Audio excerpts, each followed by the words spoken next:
I'd like to talk about what I would call the visible witness of the believer.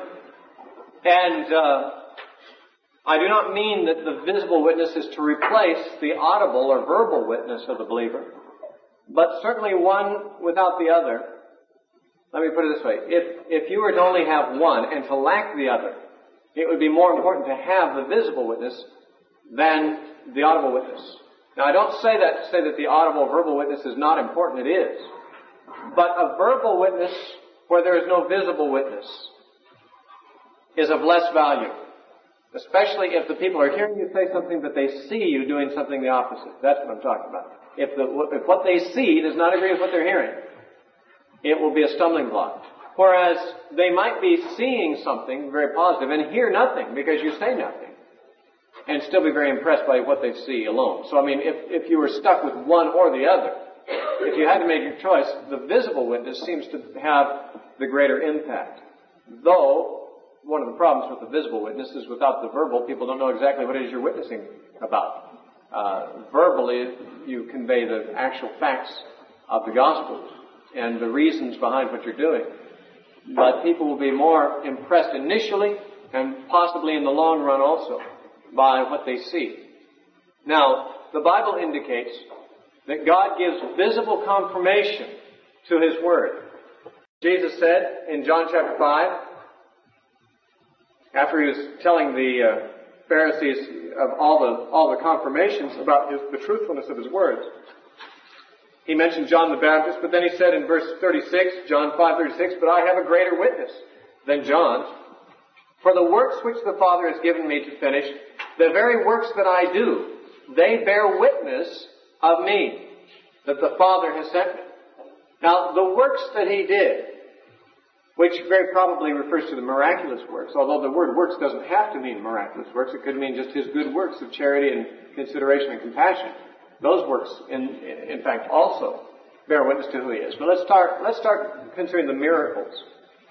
The miraculous works, He said, were given to bear witness of Him. Now, we usually think of witnessing as a verbal thing. And, of course, Jesus did that. He verbally communicated His message.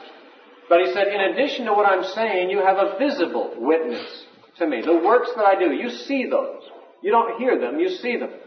And those bear witness of me as well. And we know that visible witness of signs and wonders continued into the book of Acts after Jesus was gone, that the apostles considered to do signs and wonders in association with the preaching of the Word.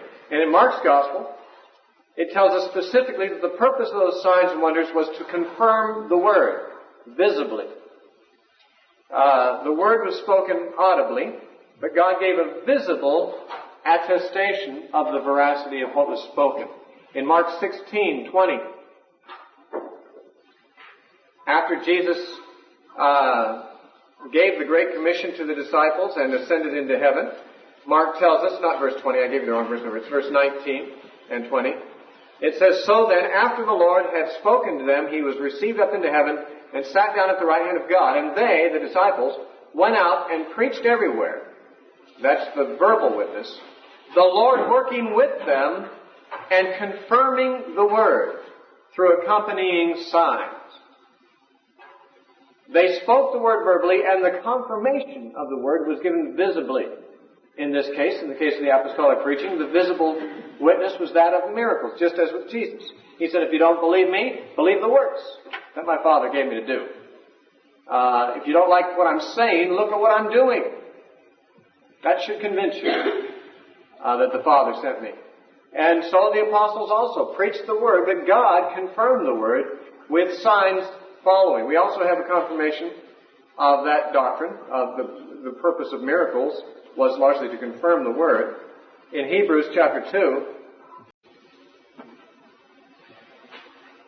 Hebrews 2 verses 3 and 4 says, "How shall we escape if we neglect so great a salvation, which at the first began to be spoken by the Lord, and was confirmed to us by those who heard Him," again verbally, "God also bearing witness both with signs and wonders, and various miracles, and gifts of the Holy Spirit according to His own will." Now here the writer of Hebrews says, we have strong reason not to neglect this message of salvation. First of all, because of who spoke it. We heard it first from the Lord Himself, and secondly from His apostles. And then there is God Himself bearing witness with visible signs and wonders and miracles and gifts of the Holy Spirit. Another supernatural confirmation. Now, there are other good reasons to have signs and wonders, but none so good as to be a witness to the truth. Obviously, healings may have value in their own right, so much so that even the heathen occultists pursue healing, although not to confirm the gospel, but just to get well. People want relief. Miracles, at least the miracles of Jesus, almost always had a practical value in relieving somebody's misery or somebody's need. And miracles could be said to be of value just for that reason alone, that they meet the needs. But God doesn't always do miracles to meet needs. Sometimes people have needs that go unmet, whereas God could do a miracle and relieve them. But He doesn't. So it's obvious that it's not simply a concern to meet needs that leads God to do a miracle or a sign. It is, in fact, there's something more to it than that. Jesus did a great number of miracles, and in John's Gospel, John said at the end of chapter 20 that many other signs Jesus did in the presence of His disciples, but He says, which are not written in this book, but these are written, that is, the ones that are included in the Gospel of John, are written so that you might believe. Not just so that we would know that there's relief from pain and so forth through the miraculous power of God, but that we might believe the message of the gospel, to believe in Jesus. That the word is confirmed by them. And it's interesting in John's gospel that John has been very selective of the particular signs or miracles of Jesus that he includes. He doesn't record anywhere near as many miracles as the synoptic gospels do. He records, I think, only 7 or 8 miracles, as opposed to, over 20 or 30 in the other gospels. And he says that he recorded the particular signs that he did in the Gospel of John so that you might believe. It's interesting that virtually every miracle that Jesus did that is recorded in the Gospel of John had a spiritual message behind it, and it confirmed that message. Jesus said, "I am the light of the world." And He opened the eyes of a blind man to prove it. He said, "I am the resurrection and the life." And He raised Lazarus from the dead to prove it. He said, "I'm the bread of life." He proved it by feeding the multitudes miraculously. He said, "I am the true vine." And He proved it by turning water into wine, which is what a vine does. And His signs confirmed His word. His signs bore witness to the truthfulness of what He had to say. Now, obviously, I'm going to say that it's very important, or I should say very useful, that we have signs and wonders accompany our evangelistic work. However, I can't guarantee them to you, because I believe that it is God who works signs and wonders. In fact, the passages we just read said so. The apostles preached, and God confirmed the word, working with them by working signs to confirm it. Also, that was in Mark. In Hebrews we read, we heard it from Jesus, we heard it from those who heard Him, and God Himself bore witness by signs and wonders. It is a work of God. It is not the work of a Christian to do signs and wonders. I was in conversation with a pastor once, talking about another minister who was a charismatic but did not give a high place in his teaching to the subject of signs and wonders. And this pastor I was talking to was influenced very strongly by the signs and wonders seminars that have been going around the country, where ministers and others are taught essentially the principles of power evangelism and the need to confirm the word with miracles and so forth, and where these people are encouraged to go out and basically work miracles. I must confess I've never been to one of these seminars, so I don't know exactly how the subject is treated in them, and I can't critique the seminars. But this pastor I was talking to, as we talked about a third party who was a charismatic, whom I was in favor of, but this pastor I was talking to was not, he critiqued the man by saying, he said, "I don't think he believes in signs and wonders." And I said, "That's not true." We were reading something the man had written. I said, "Look, right here he says he believes in signs and wonders." And this pastor said, "Yeah, but I don't think he teaches signs and wonders." I said, "Well, I don't think the Bible teaches signs and wonders either." I don't know of any place where the signs and wonders are the message. I don't know of any place where the Bible teaches anyone how to do signs and wonders, or teaches them that they must do them, or, sure, we have predictions that these signs shall follow those who believe. We do have record of signs and wonders being wrought, but we don't have any place in the Bible that people are commanded to work wonders and signs. There are predictions that they shall. Jesus said, the works I do, he that believes in me shall do greater works. But again, that's not the same thing as a command. It's just saying that it's going to happen. Nowhere is signs and wonders the message. The purpose of signs and wonders, according to these passages, is to confirm the message. The message is something else. The message is the gospel of Jesus Christ. The signs and wonders God does to confirm it.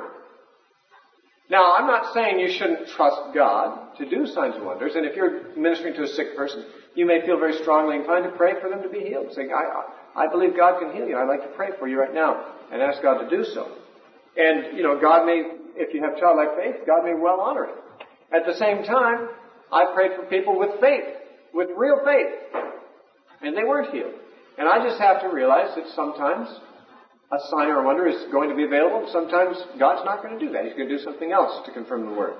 So what I'm suggesting to you is that signs and wonders are still for today. God still uses them to confirm the Word, but I think a church or a person gets off center when he starts to focus on signs and wonders as if that is the message. As if, now we need to learn about signs and wonders. We need to study them. I'm not saying that the seminars do that, because I personally can't critique the seminars. I haven't been to them.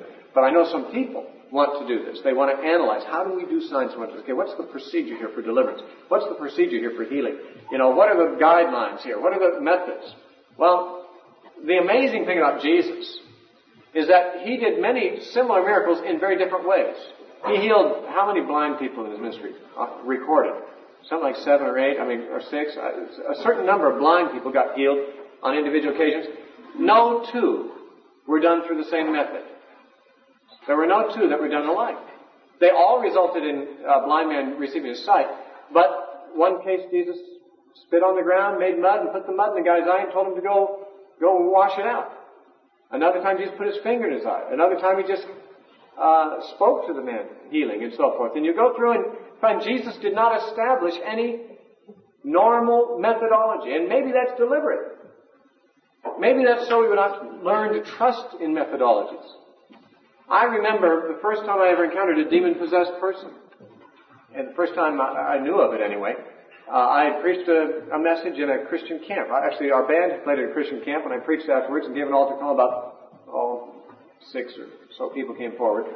One of them was a very attractive Mexican girl, but she would ordinarily be attractive, but she was making all kinds of facial contortions. Her face didn't relax for a minute, and it wasn't just, a nervous tick. It was twisted. It was really strange, and she kept doing this.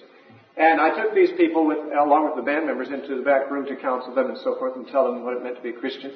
And then I sent each of these people off with one of the band members. And a guy, I don't know if I do this again, but I sent a guy off, who's a member of the band, off to counsel this girl. And I noticed that the whole time I was counseling the group of them, she was making these real strange faces. And it was almost as if she didn't know she was doing it. It wasn't like she was trying to react to what I was saying with faces that exhibited disapproval. She just had this, it appeared to be involuntary facial, contortions going on. Anyway, this guy took her out to talk to her a little more and pray with her. And he came back, and he looked like he'd seen a ghost. And they said, I think you better deal with this one. And I was just, 20 years old, and I never dealt with a demon-possessed person. But the first thing, as soon as he said that, the first thing came to my mind is she's got a demon. And I don't diagnose that all the time or anything. It's not something I jump to conclusions about, but it was just something I felt, I witnessed in my spirit, she has a demon. And I was kind of scared, just because I felt unprepared. I'd never dealt with this before. I didn't remember ever reading any books on how to deliver people from demons. At the same time, I wasn't scared because I knew Jesus cast out demons and the apostles did, and I had every reason to believe I could do the same through his power. But I just felt a little inadequate. I didn't know what the right methods were, and I tried to remember in my mind, what had happened in the Bible, and there's so many different kinds of cases I couldn't get a handle on any methodology. And so we sat her down, and I did a whole bunch of different things. I prayed with her. I rebuked the spirits. I asked her to repeat after me a confession of faith if she meant it. I mean, I don't remember all the things I did. I just was kind of blindly doing everything I could think of. And she got delivered. She actually, all of a sudden her face totally relaxed, brightened. It's like she began to glow. Tears came to her eyes. She said, "What a rush." And she began to speak in tongues. And she was delivered. And we followed up on her, and she was still delivered later. And I don't know what I did. All I know is I was trusting God and invoking the name of Jesus and so forth. Well, after that, I realized, hey, demons are really real, and I may need to be more prepared next time. So I got books about deliverance, from people who'd been into it and stuff. And I learned the methods and the procedures and so forth. And I've had a few cases afterwards of successfully casting demons out of people, but more cases where it didn't happen. I mean, where I really felt there was a demon present, and it seemed like it was so, but it didn't work. And I've often wondered why, and I think the answer is because the first time it worked very dramatically, but it's because I didn't know any methods. I just knew the Lord, I didn't know any methodology to this. I just knew that Jesus could get the demon out of there if somehow, I trusted Him to do it. Whereas later on, I began to trust more in the methodology. Okay, I know how to handle this kind of situation. First, you get them to forgive everybody they've ever held a grudge against. Okay, next, now they have to ask them if they've been in the occult. Okay, now they have to renounce the occult. And now they got to do this. Now they got to do that. Now you say these words. Now all this stuff. And those methods, I guess, work at times. But the problem was that I began to focus on the method instead of just on the Lord. And you can do the same thing with other kinds of supernatural displays of God's power, healing or whatever. You can read the books, learn the methods, and then trust in the methods. And Jesus didn't give us any grounds for doing that. He didn't teach any methods. The only thing He said is, they shall lay their hands on the sick and they shall recover. And they shall cast out demons. The closest thing to a methodology He gave us laying hands on the sick, but even He sometimes healed without laying on of hands, and so did the apostles on occasion. So even that was not necessarily a necessary method. What we see is that God sovereignly, and in different ways at different times, chose to substantiate the word that was preached by doing a miracle or a sign. And this became a visible witness, a visible confirmation. Now suppose you don't get many miracles. Even though you want them, even if you pray for them. Suppose you just don't see many miracles. You might say, well, then we're really impoverished in the church in the Western world because we don't see the miracles they see in Africa and in South America and in Korea and different places in Indonesia. We read about all this revival of miracles and everything. And we say, man, we must be really people of little faith here in this country because we just don't see miracles like that very often. I have another theory. And it's not just to say that I'm not trying to defend ourselves against the charge of having little faith. It may be that we do have little faith. My problem is that there's been many times I know I didn't have little faith. I know that I had 100% confidence in God to do something, and I still didn't see miracles. Or not the miracles I wanted to see.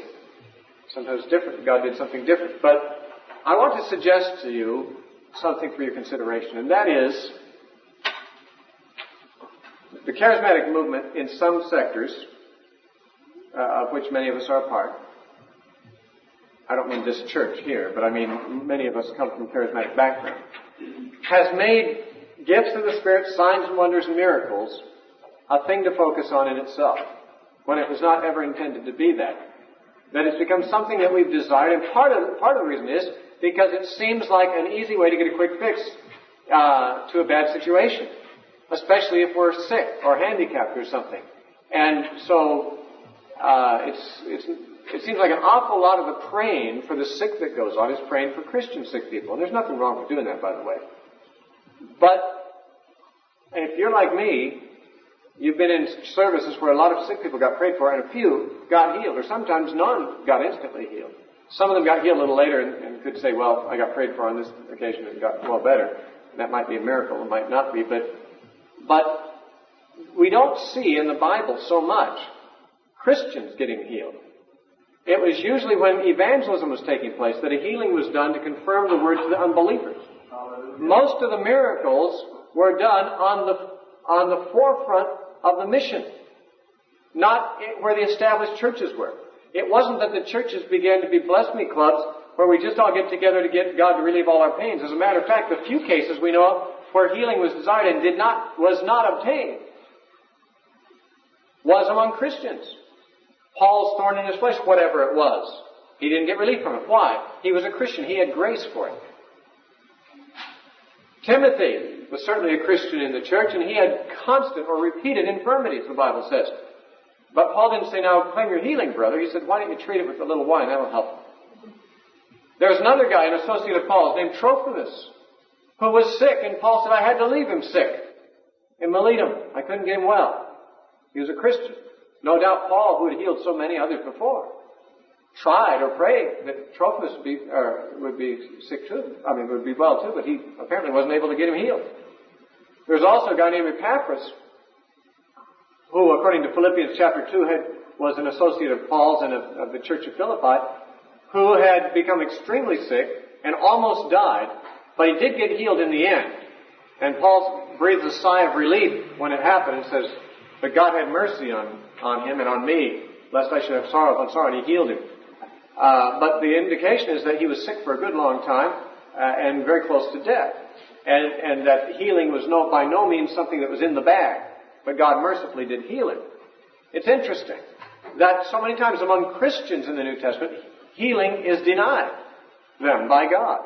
But there are a great number of healings in the Bible among people who are not yet committed to believe in Jesus' ministry and in that of the apostles. And in modern history too.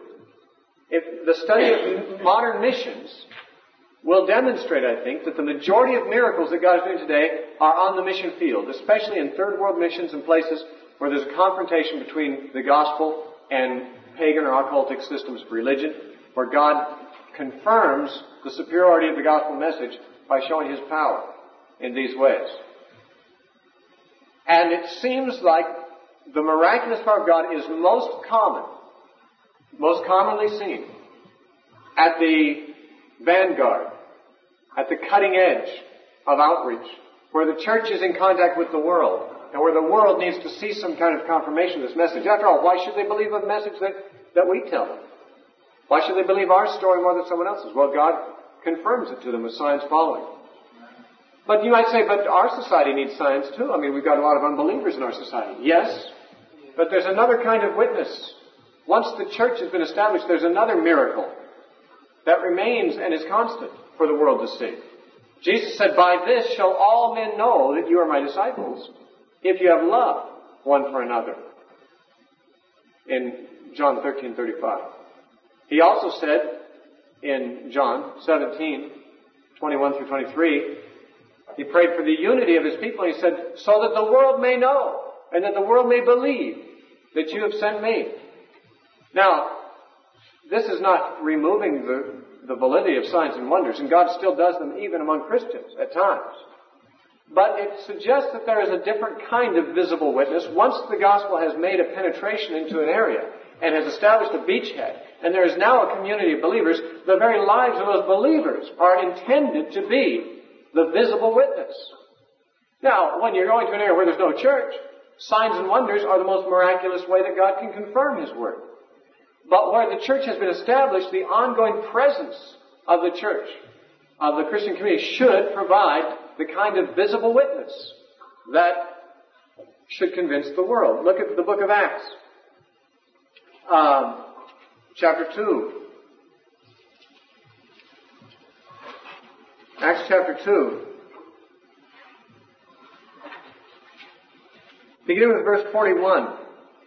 Then those who gladly received His word were baptized, and that day about 3,000 souls were added to them. Now this was through a sign or a wonder. The speaking in tongues that they heard miraculously was what got the attention of these people.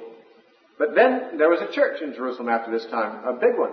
3,000 people in it. That's a pretty good-sized church even by today's standards. And they continued steadfastly in the apostles' doctrine and fellowship, and in breaking of bread and in prayers. Then fear came upon every soul, and many wonders and signs were done through the apostles. Now all who believed were together and had all things in common, and sold their possessions and goods, and divided them among all, as anyone had need. So, continuing daily with one accord in the temple, and breaking bread from house to house, they ate their food with gladness and simplicity of heart, praising God and having favor with all the people. And notice, the Lord added to the church daily those who were being saved. The witness of the church was powerful. They had favor with all the people. They made an impression on society. How? Well, for one thing, the apostles were doing signs and wonders. That obviously got people's attention. But the greater attention in the passage is given to what the church was doing. The church was exhibiting the joy of the Lord, was exhibiting self-sacrifice in service to each other, the rich giving to the poor and so forth, and sharing their concern in true Christian love and fellowship. There is far more focus in these verses. There's a mention that the apostles were doing signs and wonders, but there's a much greater focus on what the other people were doing. And what they were doing was living as a Christian population, a Christian community, a church, relating as Christians ought to relate, and this tended to give them favor with all the people and cause God to add to the church daily. Now, the church itself became a witness, not only verbally, but by the character of those who were in it. What would be more miraculous, for instance, than for you to stand up in front of a crowd of unbelievers and say, now watch, I'm going to do a miracle here. Here is a black man. I'm going to turn him into a white man just by snapping my fingers. Or here is a zebra. Instantly I'm going to change its stripes. Here's a leopard. I'm going to change its spots just with a wave of this magic wand. And then you do it. The black man turns white. The leopard changes its spots. That'd be as much a sign or a wonder as any ever recorded. But the Bible says, can an Ethiopian change his skin? Can a leopard change his spots? It says, if they can, then so may you, who are accustomed to doing evil, turn and do good. It's just as much of a miracle when a person who is a sinner by nature turns and begins to live a righteous Christian life. That is a miracle equal to an Ethiopian black man turning white, changing his skin, or a leopard changing his spots. That's Jeremiah 13:23. It is a miracle when people's lives change. We take it for granted because as Christians it's happened to us, and it's happened to so many people we know, that it ceases to be amazing. We cease to be amazed. And it is nonetheless an amazing thing. Even the world maybe ceases to be amazed at times, but the church, when it is living out the Christian life consistently before the world, is a visible witness that the world cannot turn around and ignore. Often they try to extinguish it. They try to silence the church or compromise the church or drive the church out of town or do something like that, because the Christians who are living a holy life among them bring conviction. Their very lives are a confirmation that the message they're following is the right one. They're living the way everybody knows they ought to live, and the way that no one can live in their own strength, but only what God can do in a person's life. Now, let me give you 3 areas that the Bible suggests are areas where there could be a visible witness in the changed lives and relationships of Christians. One, of course, is in the very servant heart of the believer. It is a mark of a changed character that a person ceases to press for his own way, for his own rights, for his own gratification, and puts those things aside permanently if necessary in order to seek the good of someone else. I mentioned Mother Teresa earlier. Why does she do that? Well, people may give various explanations, but most would have to just say, because she's a different kind of person than the average person. She is a person who's full of the love of God. Now, I realize she's a controversial person. She said some kinds of things that most evangelicals don't feel real comfortable with. I mean, she's a Roman Catholic. Obviously, Roman Catholics and evangelicals have some differences, and some evangelicals feel uncomfortable with some of the things she said. She said things like she doesn't really make that much of a difference between a Hindu and a Buddhist and a Muslim and a Christian and a Jew. Well, that bothers evangelicals because we know that there's a big difference in God's sight. And maybe some of the things Mother Teresa says are not really right on.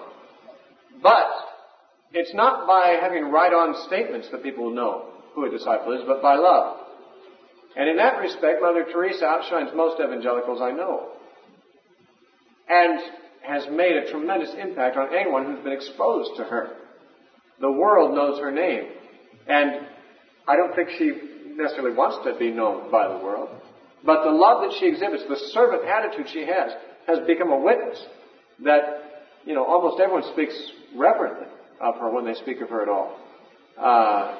Because she is a woman, I think, of God. That's my opinion. Some evangelicals have different opinion of her. If Jesus said, you know disciples by their love, I'd say that she qualifies. And she does it for Jesus. She makes it very clear. Some of her ideas might not be biblically informed, but that's not anywhere near as important as the love. The Bible says, though I have all knowledge and understand all mysteries and have not love, it profits me nothing. You might have a far more complete theological knowledge than she has, but you may be looking up to her a great deal in heaven, regardless of whether you agree with all the theological statements she makes. A servant's heart is something that adorns the gospel. When people see a person willing to lay down their lives for other people, that is a witness. And of course, when that's coupled with a verbal witness, it's all the more powerful. But even where a verbal witness may not be possible, a visible witness is very convincing. Eric Liddell, the man who's made famous in the movie Chariots of Fire, who won the Olympic gold medal for, 400 meters in 1920, was it? 24? I forget. I don't know the details. I'm not an athletics buff. But, he became very famous. And he was very public about his convictions. In fact, his convictions were made, sensational news by the fact that his particular convictions about running on Sunday caused him to be willing to give up the chance to win a gold medal, which he certainly would have won. As it turned out, in the providence of God, he was able to run a different race, which did not involve him having to run on Sunday, and he won a gold medal in an event that he had never trained for. He came out 5 meters ahead of the person that was expected to win that one. But it's also mentioned in the movie, although it's not a big deal made of it. He went on to China. He was born in China, but after he won in the Olympics, he went on to China and served as a missionary. When the Japanese invaded China in World War II, he and all other Westerners were put into detention camps. They were not concentration camps of the sort where they were tortured or made to do forced labor, but it was still a very third world, very unsanitary kind of a place and a very undesirable place to stay, and they were detained there. He died there of a brain tumor, as it turned out. But prior to his death, and even while he was suffering immensely from brain tumor, he was noted for his cheerful servant's attitude. There was a latrine in the camp that never, the drains were always clogged and they always began to fill up with sewage. And, the human excrement was, as I understand, about ankle deep all over the floor of this place. And no one really wanted to go and shovel it out, so he voluntarily did it. He'd go and he'd be whistling hymns or singing hymns while he was doing it cheerfully, and that was just his whole spirit. I mean, he was that way all the time. Even when he was dying of a brain tumor that was growing and there was intense pain in his head, he still maintained this cheerful attitude and always willing to lay down his life for others. And it made a profound impression on the people in that camp. Even if you don't know of any of them who got saved, there must have been some who did. Or if they didn't, they are without excuse. To see a changed life of a man who's totally given up his own preferences in order to serve others. A servant who serves with a true servant's heart is an adornment, an ornament of the gospel. Paul said that even as he spoke to actual servants, actual slaves, when he wrote to them in Titus chapter 2, in verses 6 through 8, he says, likewise, a little later in Titus, verses 9 through 10, he says, exhort bondservants to be obedient to their own masters, to be well-pleasing in all things, not answering back, not pilfering, but showing all good fidelity, that they may adorn the doctrine of God our Savior in all things. That word is interesting. The behavior of these servants can adorn the gospel. Adorn the doctrine. The doctrine is verbally communicated, but it is adorned visibly by the servant's attitude of a Christian servant. Of course, this is written to actual bondservants, which we are not, but we are supposed to imitate the mind of a servant. And it's quite clear that Paul indicated that a servant operating in a Christian spirit is an ornament to the gospel. Earlier, it says in verse 6, likewise exhort the young men to be sober-minded, In all things showing yourself to be a pattern of good works, a visible witness, a pattern for others to follow. In doctrine showing integrity, reverence, incorruptibility, sound in speech that cannot be condemned, that one who is an opponent may be ashamed, having nothing evil to say of you. It's obvious that a holy life and a refusal to compromise and a willingness to lay down your life and to live as a Christian should removes any possibility of people discrediting your message. In 1 Peter chapter 2, verse 12, 1 Peter 2:12, Peter says, having your conduct honorable among the Gentiles, that when they speak against you as evildoers, they may, by your good works, which they observe, glorify God in the day of visitation. Here he's talking about people who are inclined to speak evil of you and of your gospel, but they have to change their tone because they observe your good works, because your conduct is honorable. And so a consistent Christian life, which is so rare even among people who profess to be Christians, is very much a visible witness. And it is that which silences unbelievers. Also in 1 Peter 2, verse 15, he says, for this is the will of God, that by doing good you may put to silence the ignorance of foolish men. You put them to silence. Their objections, their criticisms of the gospel are put to silence when they see someone who consistently is doing good. And it's the will of God that you should put them to silence that way. It doesn't say by argument. Although it does go on to say in chapter 3 that you should be ready to give an answer to everyone who asks you. Yet, why would they ask you anything? Because they see something. They see something and they wonder, what is this all about? Just like when they saw a miracle, they said, what's the story here? What's this all about? And it gave the apostles a chance to preach. So when they see a life that's a life apart, a life which, as Paul says in Philippians chapter 2, shines like lights in this dark world, you say, what is that? Where's that light coming from? What is this all about? Why are you so different? Philippians chapter 2, verses 14 and 15. Says, do all things without complaining or disputing. That's a servant's heart. You do things without complaining. You do things without disputing. This says, Philippians 2, 14 and 15, it says, that you may become blameless and harmless, children of God, without fault in the midst of a crooked and perverse generation, among whom you shine as lights in the world, holding fast the word of life. Now notice, you're holding out the word, you're verbally bearing witness to the truth, but the way you do things, the spirit in which you do things, you do all things without murmuring, without complaining, without disputing. You live a blameless life in the midst of a crooked generation, and you shine as a light, and it attracts attention to the gospel. Now, not attention to yourself.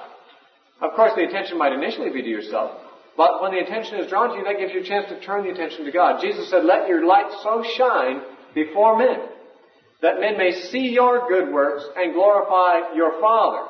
Not glorify you for your good works. They see your good works, and they glorify your Father. That's in Matthew chapter 5. What verse? 16? So, Jesus and Paul and Peter all make it clear that it's a powerful witness to live out a servant-minded, holy, uncompromised, consistent Christian life before the world. And that means you have to be willing to get your hands dirty. Jesus exhibited this in John chapter 13 when he girded himself with a towel and washed his disciples' feet. That was a dirty job and a lowly job. And it was the epitome of servanthood. It was the lowest of household servants who were given that disgusting job. And yet Jesus said in John 13 and verse 15, I've set an example for you that you should do as I have done. If I, your master and your Lord, have washed your feet, how much more should you wash each other's feet? The servant mind of the Christian is something that the world has nothing they can say against. They can say you're stupid, they can say you're naive, but they can't say you're evil.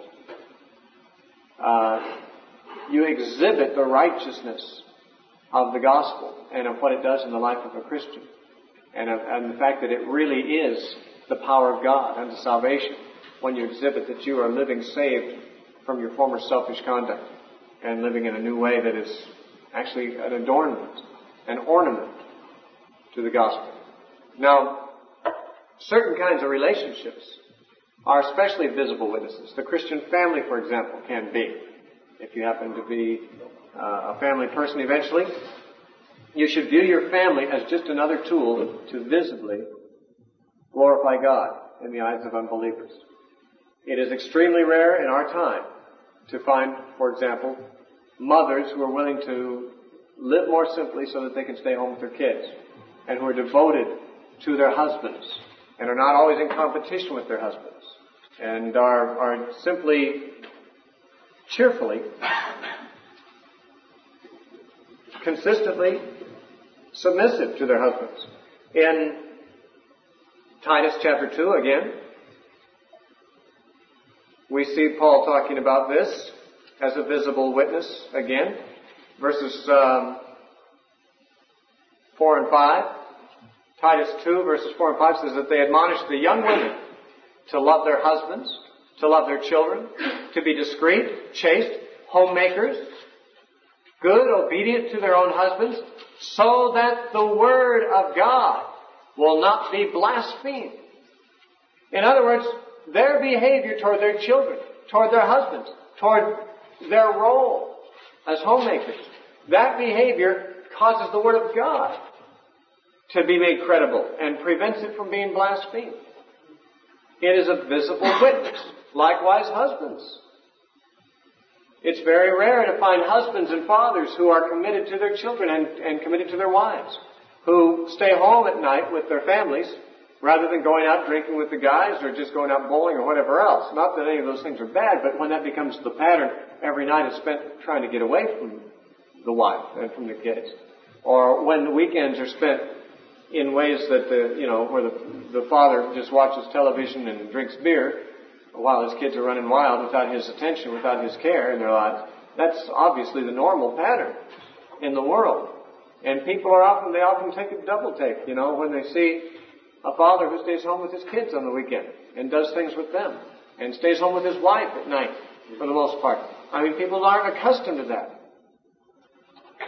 Paul said in Ephesians 5 that husbands should love their wives as Christ loved the church and gave himself for her. And when people see a husband do that, it's unusual.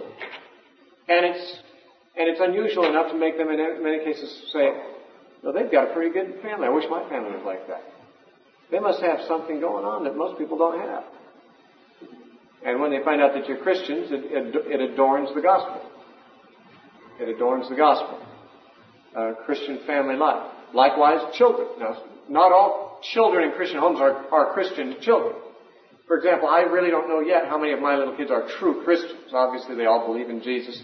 They all know the right words to say. But as far as which ones have had a regeneration in their hearts, I'm not able to tell. Not yet. And so I'm not, at this point with my children, the ages there, I'm not willing to vouch for the fact that they are necessarily Christian kids.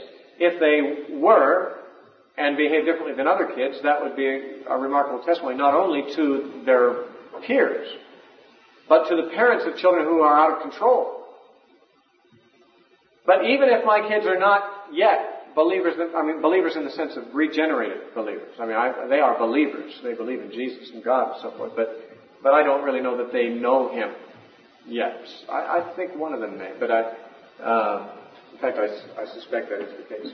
But even if we don't argue that they are already Christians, the fact that they are kids who are in good relationship with each other, that they are obedient to their parents, that they are learning, to be considerate to others and so forth, sets them apart as kids who are raised under different principles than the average. And if that happens to have been a Christian home that they were raised in, again, it speaks well of the gospel and what it does for families. Remember, the gospel should be good for people. The gospel, if it's from God, should make their lives better, should enrich their lives. And one of the areas where people most want their lives enriched is in their family life. They often are too selfish to do anything to enrich it. Many people are so committed to their self-interest that although they wish it's sort of a pipe dream that they had the ideal family, they never will have it because they're so committed to themselves instead of to their families that, they're just too weak morally, or they're just too selfish or too blind to know what to do to have a nice family. Yet I don't know anybody who doesn't want their family to be idyllic. Everybody wants their family life to be a haven. Everybody would like to come home to a family that's peaceful, where there's a haven from the world, a shelter, a fortress to come home to. But most people don't come home to families like that. And when they see a family like that, deep calls unto deep. There's something deep inside that some yearning. They say, man, I wish my home was like that. I wish my kids were like that. I wish my wife was like that. I wish my husband was like that. What is it about these people? Why do they have it and I don't? And once again, it's a miracle. It's a miracle when people relate well. Because people by nature are selfish. And when you see people laying down their lives for each other and their family is a unit that is a consistent witness of a higher standard and a different way of life, then it becomes a visible witness. It adorns the gospel of God. It prevents the word of God from being blasphemed. And it attracts people to the message just by what they see happening. Well-behaved, well-trained children, high-quality kids, the Bible indicates that they are a force for evangelism. Over in Psalms 127. Psalm 127. A short psalm which is probably the best known psalm about children. In verses 3 through 5 makes this statement about them. Behold, children are the heritage from the Lord. The fruit of the womb is his reward. Like arrows in the hand of a warrior, so are the children of one's youth. Happy is the man who has his quiver full of them. They shall not be ashamed, but they shall speak with their enemies in the gate. In some margins, some readings say they shall overcome the enemies in the gate. The man with the most kids is more in the bargaining position in the community. He's got more voting members in his family. He's got a bigger team playing with him. And blessed is the man who's got a lot of those. They're like arrows. They're like weapons in the war. Of course, the warfare we're involved in, what kind of war is it? It's a war of truth against error. It's a war to promote the kingdom of God and drive back the kingdom of darkness. It's a war, the issues of which have to do with getting the gospel into the hearts of unbelievers. And to have a lot of arrows in this war is of value. The gospel is enhanced when the Christians are well armed for this battle and in the fray, actually taking territory. And one of the things that contributes to that is a quiver full of children. That is, of course, godly children. A bunch of rebellious children is no blessing to anybody. The assumption is that the godly person will raise his children to be godly, and he will have at his disposal more resources for the battle. Children themselves are a resource for evangelism. And many people have discovered this and tapped that resource effectively. YWAM has what they call the King's Kids, for example.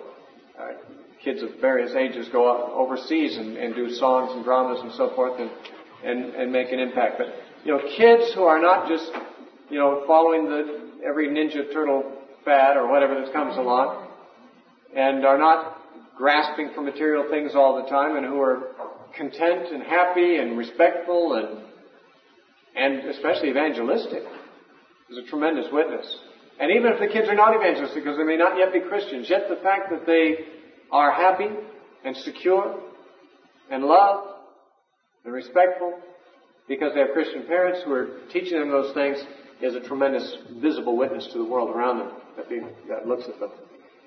But in addition to the Christian family, you've got the Christian church, the witness of the church as a whole. And of course, all of our relationships in the church should bear witness to the truthfulness of what we believe and what we say with our mouths. Unfortunately, what many people call the church has not been a good visible witness.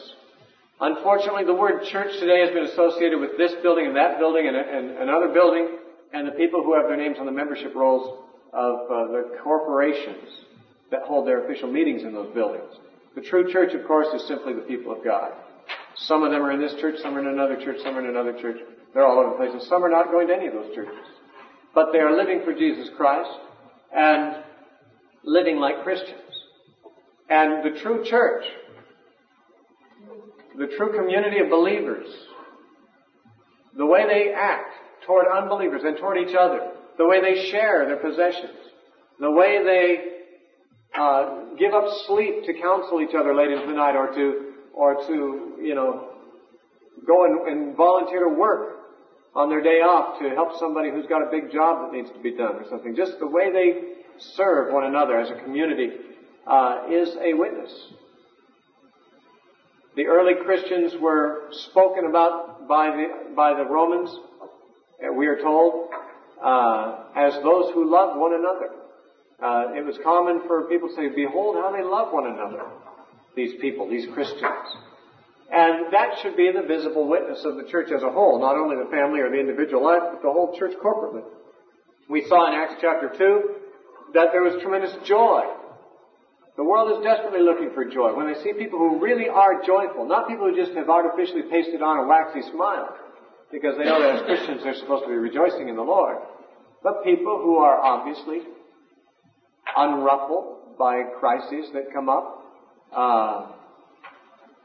The storms don't sink their joy. They basically are cheerful for the most part, and consistently so. This testifies that they have some truth that most people don't have. They have some reality that others are not aware of, and it creates confirmation. The church's role in peacemaking, that is, in bringing reconciliation between estranged parties, is a witness. Jesus said, "Blessed are the peacemakers. They shall be called the children of God."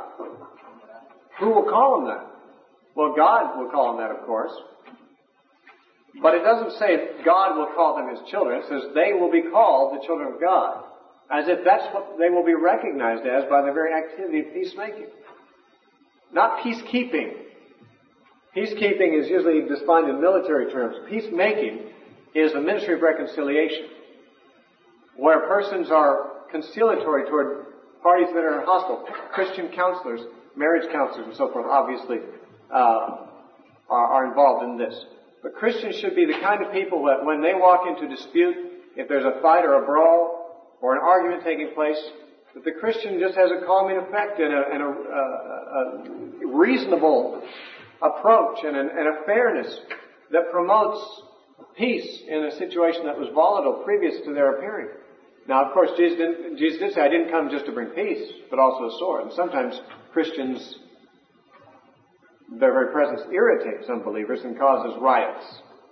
Paul sometimes caused riots when he went places, and the riots wouldn't have been there if he hadn't been there.